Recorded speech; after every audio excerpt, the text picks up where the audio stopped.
आज की कहानी है रास्ते का भूत। यह चैनल आपको डरावनी कहानियों से रूबरू कराएगा जो आपकी रूह को कांप उठाएंगी। हम आपके लिए भूतों, भूतिया जगहों और अनसुलझी मुसीबतों से भरी ये कहानियाँ लेकर आते हैं।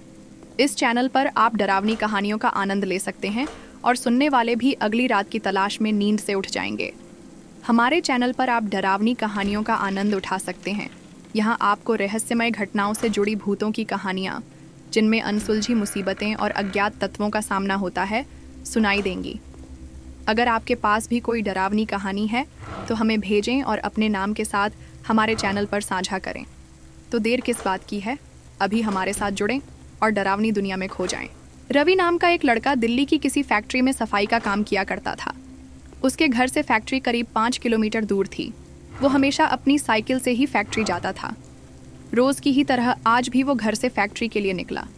उसे रास्ते में पड़ने वाले एक चौराहे पर एक लड़की दिखी जो उसे गुस्से में घूर रही थी। लड़के ने भी उसे देखा और फिर मुंह फेरकर फैक्ट्री चला गया। अगले दिन भी सुबह वो लड़की उसी जगह पर खड़ी थी और रवि को घूर रही थी। उसने पलटकर लड़की को नहीं देखा और सीधे अपने काम पर चला गया। रोज़ाना इसी तरह हफ्ते भर वो लड़की चौराहे पर खड़ी होकर रवि को घूरती थी और रवि उसे अनदेखा करके फैक्ट्री चला जाता था। करीब 7 दिन बाद जब रवि फैक्ट्री जा रहा था तो उसे वो लड़की उस जगह पर खड़ी नहीं दिखी। रवि के मन में हुआ कि आखिर क्या हुआ होगा कि वो लड़की वहाँ नहीं है। रवि ने सोचा कि उस लड़की से कुछ पूछने या बात करने में भी डर लगता था, क्योंकि वो बुरी तरह से घूरती थी। इन्हीं ख्यालों के साथ वो फैक्ट्री पहुंचा और साफ सफाई करके शाम को घर लौट गया।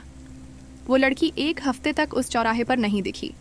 एक दिन जब शाम को वो लड़का घर पहुंचा तो उसे अपने बेड पर एक चिट्ठी दिखी। उसमें लिखा था, मेरा नाम प्रीति है।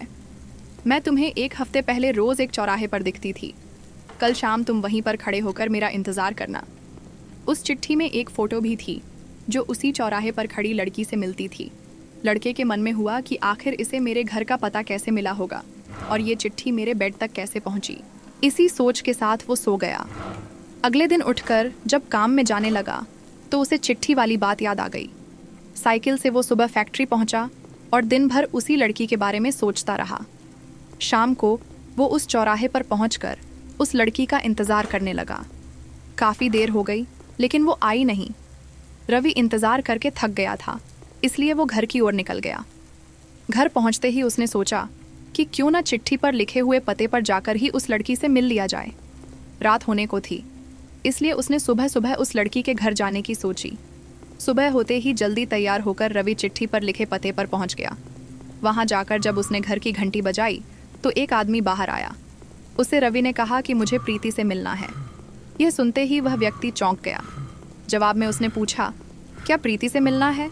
उसे मरे हुए तो 2 महीने हो गए हैं, तुम्हें अब उससे क्या काम याद आ गया? यह सुनते ही रवि के होश उड़ गए। डर के मारे शरीर कांपने लगा। किसी तरह खुद को संभाल कर रवि घर पहुंचा और चिट्ठी को जला दिया। उसके मन में कई तरह के सवाल उठने लगे। उसने सोचा कि वो लड़की जो मुझे रोज़ दिखती थी वो भूत थी। मुझे एक भूत ने चिट्ठी भेजी थी। यही सोचकर वो घर में दुबक कर बैठ गया। उस दिन से रवि न तो रास्ते में किसी को देखता था और न ही किसी अनजान इंसान के बारे में सोचता था। कहानी से सीख, किसी अनजान इंसान के बारे में सोचना नहीं चाहिए और बिना किसी व्यक्ति की सही जानकारी के उसके घर तो बिल्कुल नहीं जाना चाहिए।